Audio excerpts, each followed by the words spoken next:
اللہ رب العزت نے قرآن مجید کے اندر ارشاد فرمایا وَأَنفِقُوا مِمَّا رَزَقْنَاكُمْ مِن قَبْلِ أَن يَأْتِيَ أَحَدَكُمُ الْمَوْتُ۔ فرمایا تمہیں آج دنیا میں رہ کر اللہ کے راستے میں مال و دولت کو خرچ کرنا چاہیے اس دن کے آنے سے پہلے جب تمہیں موت آ جائے گی، یعنی اپنی موت سے پہلے تمہیں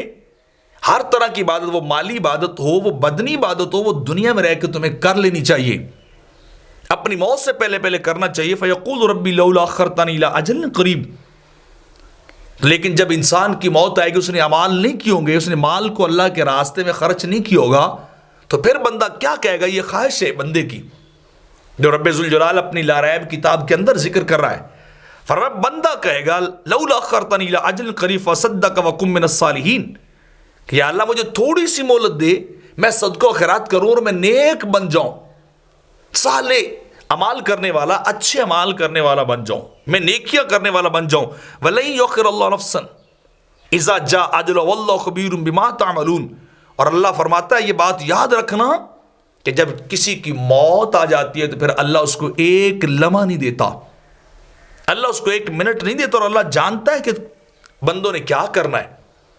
جاننے والا ہے کہ انہوں نے پہلے کچھ نہیں کیا تو دوبارہ بھی جا کے نہیں کریں گے۔ دوسرے مقام پہ رب کائنات فرماتا ہے حتی اذا جاء احدهم الموت قال رب ارجعون، جب کسی کی موت آتی ہے تو تب جا کے بندہ کہتا ہے مجھے ایک بار پھر واپس بھیج، میں دوبارہ واپس جانا چاہتا ہوں، لعلی اعمل صالحا فیما ترکت، کہ میں وہاں جاؤں جو کچھ چھوڑ آیا دنیا میں دوبارہ وہاں نیک عمل کروں،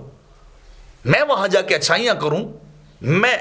اچھے کام کرنا چاہتا ہوں، پہلی زندگی میں نے برباد کر دی ہے۔ کلا انہا کلمۃ ہوا قائلہا، فرمایا یہ تو اس کی اپنی باتیں جو کر رہا ہے، ہم اس کو چانس نہیں دینے والے، ہم اس کو دوبارہ نہیں بھیجنے والے، مہلت نہیں دینے والے۔ وَمِن وَرَائِهَا بَرْزَخٌ إِلَىٰ يَوْمِ يُبْعَثُونَ، فرمایا بس جب تم یہاں آگے ہو،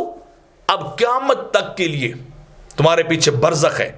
اب وہ قبر اور برزخ کا معاملہ الی یوم یبعثون قیامت تک چلے گا، دوبارہ کسی کو موقع نہیں دیا جائے گا،